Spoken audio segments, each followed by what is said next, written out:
నమస్తే, నేను మీ Soujanya. Welcome to my channel. ఈరోజు అతి సులువైన పద్ధతిలో క్యారెట్ హల్వా అనమాట. క్యారెట్ హల్వా అంటే ఏముంది లబ్బా, ఇది అందరు చేసుకునేదే కదా అని అనుకుంటారు. కానీ ఇది చాలా క్విక్ అండ్ షార్ట్ అనమాట. మనము ఒక బాండిల్ తీసుకోవాలి, 2 క్యారెట్లు తీసుకోవాలి. యాక్చువల్గా క్యారెట్ హల్వా అంటే బాగా తురిమి దాన్ని ఇది చేసి అవన్నీ కొద్దిగా టైం అనమాట తీసుకుంటుంది. ఇలా ఏం లేదు, క్యారెట్కి పైన కొద్దిగా ఆ స్కిన్ని కత్తి పెట్టి తీసేసేయాలన్నమాట. వాష్ చేసేసి అదే డైరెక్ట్గా బాండిల్లో అవి పెట్టేసి కొద్దిగా నీళ్ళు పోసి బాయిల్ చేయాలన్నమాట. కొద్దిగా మూత పెట్టి మగ్గనియాలన్నమాట.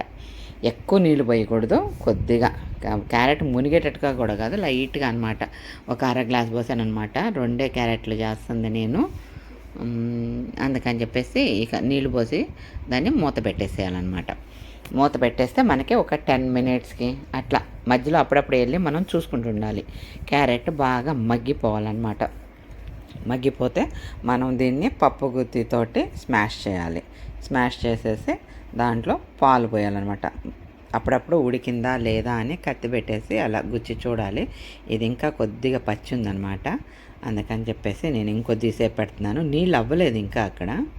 ఆ నీళ్ళు కొద్దిగా ఎవాపరేట్ అయిపోయాక అది ఉడికాక ఇంకా దానిలో పాలు పోసేసి డైరెక్ట్గా షుగర్ వేసేసేయటం అనమాట.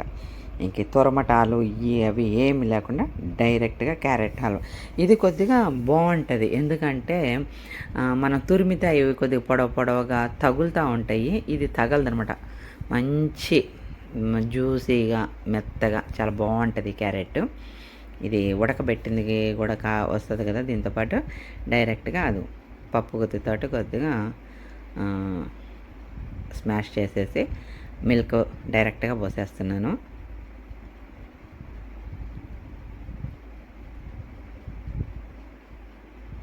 ఆల్రెడీ ఉడికింది కాబట్టి మనకి ఇది ఎక్కువ టైం తీసుకోదు. దీంట్లో ఇంకా నీళ్ళు కూడా అన్నీ ఎవాపరేట్ అయిపోయినాయి కాబట్టి క్యారెట్ కూడా ఉడికింది కాబట్టి చాలా తొందరగా అయిపోతుంది. గ్యాస్ కూడా మనకి తక్కువలో అయిపోతుంది. మామూలుగా అయితే గ్రేడ్ తురిమేసి మళ్ళీ దాన్ని కాసేపు మగ్గబెట్టి మళ్ళీ టైం తీసుకుంటుంది అనమాట. ఇది అలా టైం తీసుకోకుండా కొద్దిగా తొందరగా అయిపోతుంది. చాలా బాగుంది, టేస్ట్ కూడా తొందరగా అయిపోతుంది కాబట్టి నేను ఈ పద్ధతిలో చేద్దామని చేశాను. చాలా బాగుంటుంది, ఇలా కూడా ట్రై చేసి చూడండి, నీట్గా వస్తుంది అనమాట.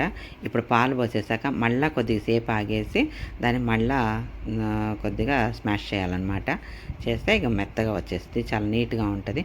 లేదు అని అనుకుంటే కొద్దిగా బ్లెండర్ ఉంటే, హ్యాండ్ బ్లెండర్ ఉంటుంది కదా, దాంతో ఏ బ్లెండర్ తోటి ఒకసారి అన్న దాంట్లో బ్లెండ్ చేస్తే నీట్గా ఇంకా బాగా వస్తుంది అనమాట.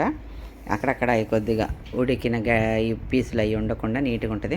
షుగర్ కూడా నేను ఎక్కువ వేయట్లేదు, కొద్దిగా లైట్గానే తింటాము, అందుకని చెప్పేసి నేను తక్కువ వేస్తున్నాను. మీరు మీ టేస్ట్కి తగ్గట్టు నీట్గా ఎంత కావాలో అంత చూసుకొని వేసుకోండి.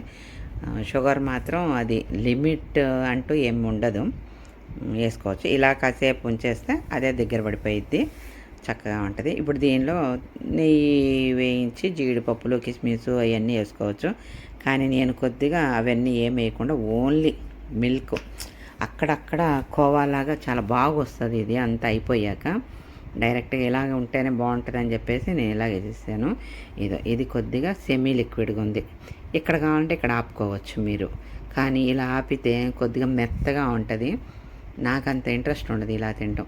ఇంకా అసలు బాండీలకు అంటుకోకుండా తిప్పుతాను అనమాట, అప్పుడు చాలా బాగుంటుంది క్యారెట్ హల్వా. చల్లారాక చూసారా, బాండీలకు అస్సలు అంటుకోవట్లేదు, నీట్గా ఉంది. అలా వచ్చేయాలన్నమాట. ఆ తర్వాత కొద్దిగా గట్టి అనిపించింది, అంత గట్టిగా ఉండదు, బాగుంటుంది తింటుంటే. ఓన్లీ క్యారెట్ తగులుతా పళ్ళకి, చాలా బాగుంటుంది. అదైతే కొద్దిగా జ్యూసీగా ఉంటుంది. అలా కావాలన్నా అలా, అది మీ ఇష్టం అనమాట.